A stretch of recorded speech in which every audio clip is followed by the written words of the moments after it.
back to Fund Your Future with DRS. Today, we're diving into a pretty popular topic around here, which is early retirement. And we get a lot of questions about this. It seems like all of the articles and podcast episodes that we put out everyone wants to know how to retire early. And we've invited Christine, who's been working at DRS for quite some time now, who's considering an early retirement. We've invited her to the podcast to tell a little bit more about your plans and how we've got to this place. Thank you for having me.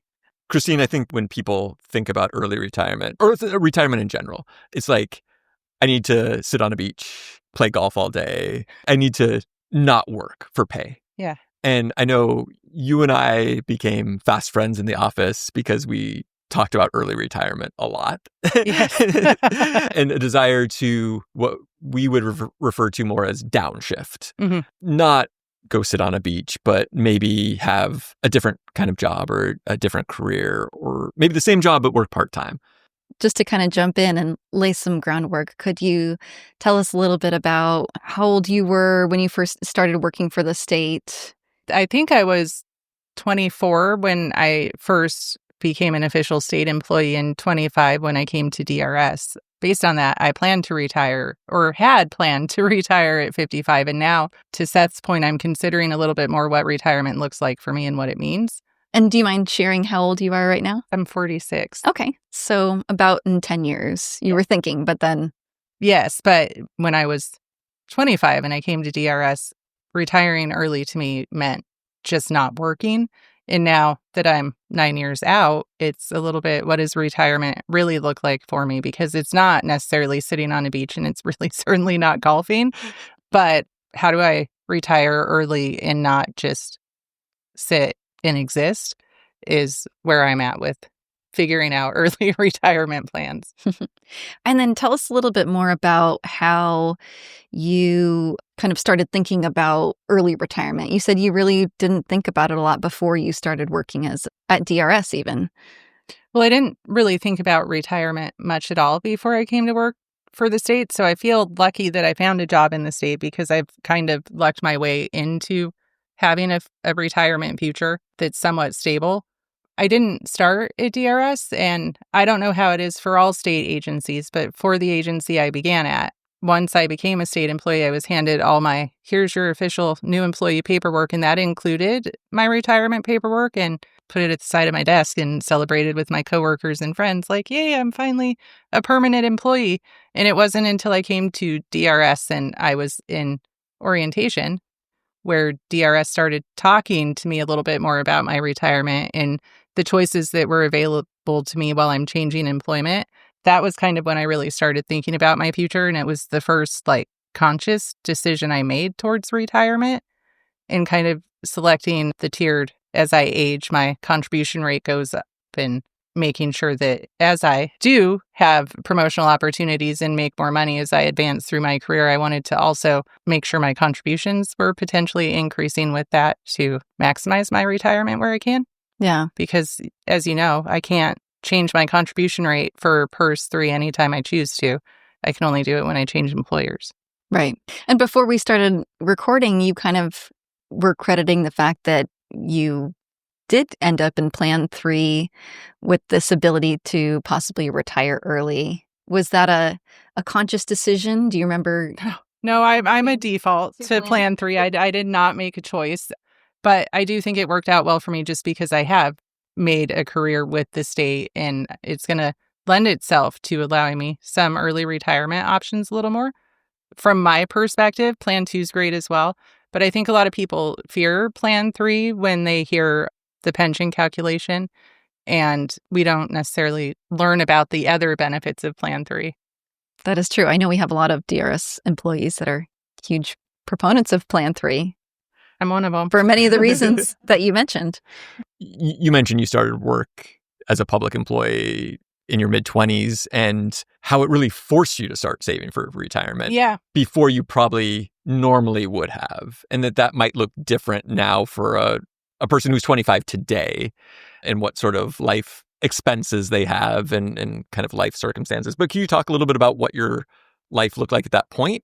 Well, yeah, my now husband and I, we had 2 children at the time, and we were as stable as people are, but we certainly weren't not living paycheck to paycheck. Childcare is outrageously expensive, and all the things that come with raising children is really expensive, and then just other living like rent and feeding yourself and those things are a challenge. But I don't think outside of DRS or an employer where I'm required to contribute to a retirement plan, I would have seen funds available to begin saving for retirement in my 20s at all, really, because there were always things that I needed money for. Yeah, it's something that we've talked about in a lot of other episodes about, sort of this idea of paying yourself first and having that money be out of sight and out of mind and saving for retirement almost by default. And if the money's available for other things, retirement at 25 isn't going to be a priority. That's right. I think it's similarly for people who are in their 30s or 40s, that there are always other things that feel more pressing. Right. And let's not discount having fun in life as well. Yeah. Like everyone wants to enjoy a little bit of their work. In retirement so far off, it's hard to feel excited about it when you're early in your career and spending money towards that. Can you talk a little bit about when that shifted for you in your mindset of thinking about like, hey, at some point I am going to want to stop working and maybe I can do that earlier? So when I first started here, I was an office assistant and I wasn't in the teacher's unit, and I really wasn't deeply involved in retirement at all. But I would say it's about the time I became a retirement specialist. This might be dark, but I first was a death and disability retirement specialist, and that really gives you some insight into longevity and how life can take you by surprise sometimes. And I really started thinking about retirement isn't just a place you get to because you can't work anymore. It's supposed to be when you get to enjoy your time and you're not bound by other people's expectations and their schedules. What I'm really trying to say is it was around the time that I started experiencing other people's retirement that I started considering it. There's the people who waited and sometimes things didn't work out in their favor. And then you also get to witness people who are retiring early. And one of the benefits of our job is we get to work with those people and they come in and tell us about their plans and what they're doing and how it became possible for them. So I think once life felt a little more stable, I got to start thinking about what does life after work look like? Yeah. It's so true in that at DRS, we have an opportunity sort of to practice retirement isn't the right word, but you get to see so many experiences and get that immediate feedback where I think for a lot of people, retirement doesn't become real until you see your parents retire. Yes. Or there's some trigger in your life where you're like, oh, that's the retirement I want, or that's the retirement I don't want. And we get to fast forward through that or see lots and lots of different experiences. And one of the things that has always struck me in working here is how many people retire before they want to because of physical disability or a poor work environment, or their job is downsized, or what. There are things that are outside of their control. And I think one of the things that has always been important to me is trying to figure out how I could have control. If something like that were to happen, can I just walk away and feel secure and safe, or secure and safe enough where I'm not reliant or dependent on this job? I'm curious what you've thought about doing after. It's a really great question. I'm kind of exploring that, and that has nothing to do, it's things I really haven't considered until my kids have gotten older. We have 4 children, and the youngest and the oldest are 11 years apart. So it's been about 27 years of focus on children and what they like. So I haven't really learned what I enjoy doing outside of work or hanging out with friends. How do I spend my downtime if I'm not required to go to work? So I'm trying to identify hobbies that I enjoy. I've tried drawing and pottery, and my husband and I have recently started rock hounding, which I've heard there's like 3 things you do: rock hounding, birding, and I can't remember. Maybe it's crocheting as you get to middle age. And it's trying to find those things, but also trying to find, what do I want to go do in a day? If I never have any obligations, am I going to sit around and stream TV? Because that's what I did in COVID. Yeah. And that didn't prove to be healthy. So what am I going to do when I really have no obligation in the world? So trying to make sure I have structure in place. You speak of watching other people retire and have that kind of guide what you do and don't want. And I've seen in my family people who have thrived in retirement and done all the things they dreamed of doing. And then others who do sit around and watch life go by. So trying to find out how to not be the person who sits and watches life go by has been my focus recently. I don't have a solid hobby yet. Drawing's the only one that I consistently stick with. Pottery is a patient person's hobby.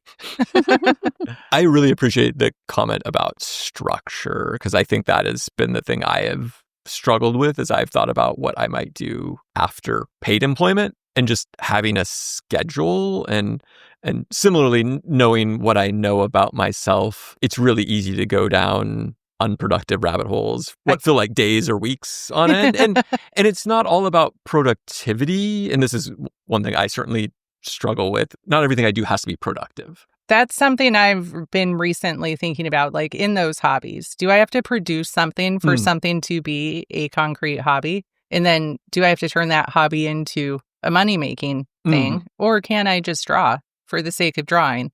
Exactly. That actually reminds me, I read an article the other day about how as adults, we just need to have more play in our lives. We get caught up with the bills and the work and the stuff you have to do, that it is important for your mental health to incorporate quote unquote play, which are the things that bring you joy, whether that's drawing or going outside and birding or volunteering or whatever that is. But I love that you mentioned that. It doesn't have to be, oh, I'm going to draw and I'm going to become the best artist in the world, or that I'm going to sell this. It's just fun. I may never show any of these to anyone. You don't have to show it to anybody, but just for the sake of fun. Yeah.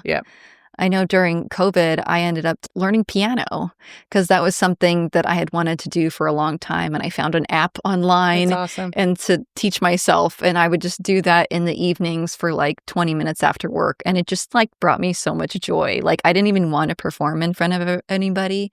But I just loved doing it, and it just made my heart so happy. Our daughter learned piano and guitar during COVID and continues, but also self-learning. And I don't know if anyone will ever hear her play either instrument outside of the people who live in the house.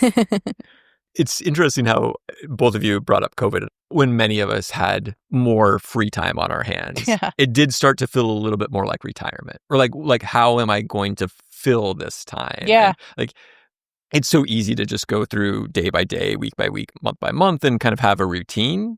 And I think retirement in general for people, whether that's early retirement or at a later age, it's just such a huge life shift in your routine. For sure. We've talked a lot about what you're going to do to fill that time. But I know one of the things, Christine, you and I have talked about is as you downshift into retirement, practicing those things or exploring what those things could be. Do you have additional thoughts on work in retirement? I don't know if I could go from straight working to straight retirement and have enough structure to thrive, if you will, in retirement. So I would see it more as a downshifting potentially.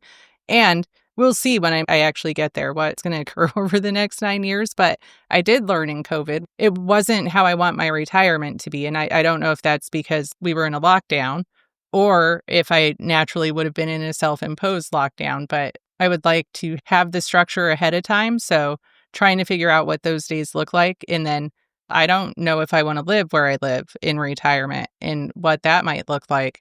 And practicing being in the places more than just a weekend or on holiday, being there to see if it's a place I really enjoy living or if it's just because it's a really nice vacation. We've talked a lot about what are you going to do with your time, but I also want to just touch briefly on kind of the minutia of planning for an early retirement. You had mentioned that you have Plan 3. I'm assuming you have a DCP account as well? I do. Yeah. And do you have an IRA? That's it for my retirement plans. My husband has a 401k. And then we have some outside assets. Yeah. But you obviously have 4 children that you're now planning to put through college. Well, no, I don't know that any of my children will go to college, but 3 have graduated. Our third just graduated this year, and then in 2 years, our last will graduate. But even without college, there is helping people navigate into the adult world. It's not cheap. Oh, yeah. Absolutely. And then I also feel like there's certain things I want to make sure I do. Like I can keep my kids on my insurance till they're 26. And I feel like I want to do that for them because I want them to have medical insurance, one. Right. And it can be expensive and prohibitive if you're just like getting your financial feet under you. And then I always want to feel like if they encounter hardships in life, they have a place to land. So if I don't want to live where I live, do I have to have the same size house wherever I land? And then beyond my children are other family members that are elderly and have not planned for retirement and needed to retire early. How much financial obligation do I have to them emotionally? And I don't even know what word I'm looking for, but what is someone's obligation to financially support family who hasn't ended up in a situation where they have adequate funds to survive? That's a really great point because I think that is a very big concern for a lot of people when they're thinking about an early retirement or they have siblings or parents who maybe haven't saved and am I going to have to financially support them? And what kind of conversations have you had with your kids and your spouse about that? With my kids, not many, but with my spouse, we have discussions about what our obligation is to other adults in our life often because we don't always align exactly there, but trying to understand even predict what your financial output might need to be if you incorporate support for others is the kind of gray areas. So I feel like we're going to have to say this is how much we can support others in a financial way if needed. Otherwise, you can sleep on the couch. Yeah. So you're really, talking about having like a budget of how much can we put towards helping out family members. And not my kids so much, more the older people in my life that have no retirement and nothing to fall back on outside of Social Security. Yeah. I feel like there's a common topic as well. Children, I feel like I've had the conversation more around children, but where it's such an unknown in the budget. Like what is that predictable dollar amount? I know how much my mortgage is going to be, or I know how much my car insurance is going to be, generally speaking.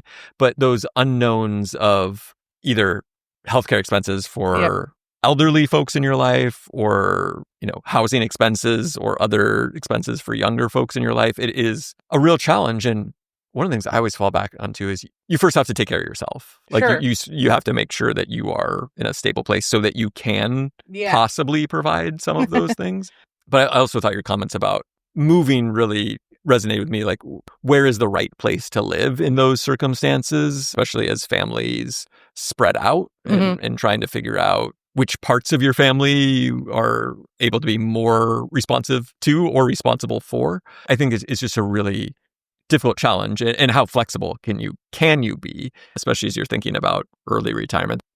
Those are the things I think about now. I know if I retired at 55 and my husband retired, assuming we're at the same health level we are now and nothing alarming has occurred in our life, we would be fine with our income and our needs. So now the question just for me is, what about the people around me that I love and feel some sense of obligation to help out if needed? Yeah, which is a totally valid concern. That's been kind of the most challenging conversation we've been recently having. What's the number that you put on that? I don't know. And then also kind of get back to where you were with your kids. What kind of conversations have you had with them as they've been growing up, thinking about their financial future, kind of all those like college versus not college conversations? As many as young adults are willing to hear from their parents at this point in time. I think I have one child who has a little bit more of an interest in it, but he also is now working for the state and seems to be planning for retirement the same way I did, whether by choice or accident, I don't know. Right. You said something about feeling confident with your budget at 55 or at an early retirement age. Is that mostly because you have the security of a pension and maybe an annuity from Plan 3? I think one of the things that make people concerned about early retirement is I never know if I'm going to have enough. And what makes you feel confident? Well, I do have a lifetime benefit, so that certainly makes me more confident than if, say, it was just my husband and I in his 401k, because then you have to try and predict how long that money will last and how long you might live. But it's also choices that I think we make. We don't exist like you do. And we certainly haven't lived a frugal life throughout our time, but we also don't spend a lot of money on new cars. And where we can buy a car and just pay it all outright, we've chosen to do that. But we also buy used cars. And although I don't know if I want to stay where I'm at, we will have our house paid off before retirement occurs. And if we do decide to relocate, I think we've decided that any sale of our house would need to buy the new house because we want to limit as much of our output as we have control over. So I think that's also making me feel confident that we'll be able to if it's just us and without consideration to others. Yeah, it sounds like you have a really good grasp of what your standard fixed expenses would be. Part of it is being a consumer.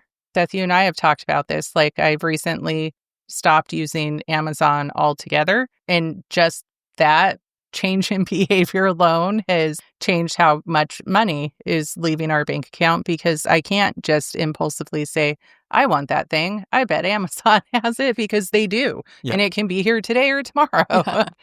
Maybe it's because I grew up in the 90s, but I remember a world where I didn't have all these things that entertain me right now. And I feel like I was equally as happy and entertained. So I'm starting to think about what are the things that I might enjoy, but don't really add value to my life. Streaming services, for one. Yeah. I don't think it's healthy for me to have so many choices and things to watch.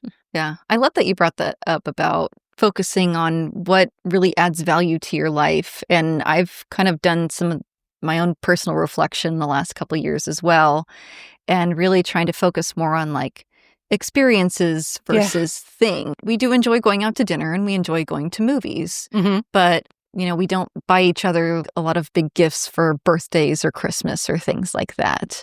Yeah. And kind of figuring out what are those important things to you. Have you and your spouse met with a financial planner at all in regards to planning for retirement? I don't know that we will. He keeps a pretty good log of finances, and I hadn't considered a need for a financial planner in my life until I was actually reading your questions. And I guess I'll ask either one of you, what would you see the value add in a situation where your pension is pretty clear and defined? And Yeah, I've been thinking about that a lot lately. What sort of system shocks if Social Security is only 75% of what I'm projected to have? Like, what additional income might I need from that and planning that out? But there's also a lot of really good software available and websites. I've been playing around on a site called Bolden. There's a couple of other similar sites where it works in a similar way a financial planner would run, thousands of scenarios for you based on the different savings you have. And I don't know if I'm planning on converting maybe as much of my savings into annuity options that you might be considering. Yeah. Those are still things I'm weighing as far as early retirement goes. I would be curious about what things am I missing, things like insurance or life insurance or long-term disability insurance. Are there things I'm maybe not thinking about, and what other savings or vehicles I should be considering? Well, Christine, I just want to thank you so much for coming on the podcast and kind of opening up to us about your life. And I think the fact that you have 4 children and that you're still thinking about an early retirement is extremely inspiring to a lot of people. Just on the kid thing, I just want to say that there's a few things that I think I'm lucky in that maybe isn't available to other people who had 4 children. One of those being is my husband in his job had the opportunity to take a different position for less money at the time to work an alternate schedule from me, so that when we had our youngest 2, we weren't having a 2-year-old and a newborn in daycare, because at the time that would have been my salary. So we didn't have the daycare output. The sacrifice, of course, was time with each other, because for 12 years, we really saw each other on weekends and days off. But oh my gosh, that combined with so far 3 of 4 have not chosen college as their path are probably the main reasons why early retirement might be feasible for us. We had more access to our funds than families who have to involve childcare. Yeah, absolutely. And I think that's important to acknowledge, too. We understand that there's financial struggles out there. Kids are expensive. Yes, absolutely. The amount of money I might have without children, I won't ever try and calculate because I love them and I don't need to know that number. Yeah. But I think, Jenny, to your point, it is really important to understand that there are many different alternatives. Yes. And talking with each other and coworkers and friends and family. Hey, I'm thinking about this. Have you considered this? It is one of the things we're more fortunate at, I think, sometimes at DRS to have these conversations about an exposure to more of these topics. Absolutely. Well, thanks, Christine. Thank you. Thanks for listening. And now we'd love to hear from you. What topics would you like to hear about? What questions do you have for us? Send an email to drs.podcasts@drs.wa.gov. That's drspodcasts@drs.wa.gov. The Department of Retirement Systems provides this podcast as a public service, but it's neither a legal interpretation nor a statement of DRS policy. References to any specific product or entity do not constitute an endorsement or recommendation. The views expressed by guests are their own, and their appearance on the program does not imply an endorsement of them or any entity they represent. Views and opinions expressed by DRS employees are those of the employees and do not necessarily reflect the view of DRS or any of its officials.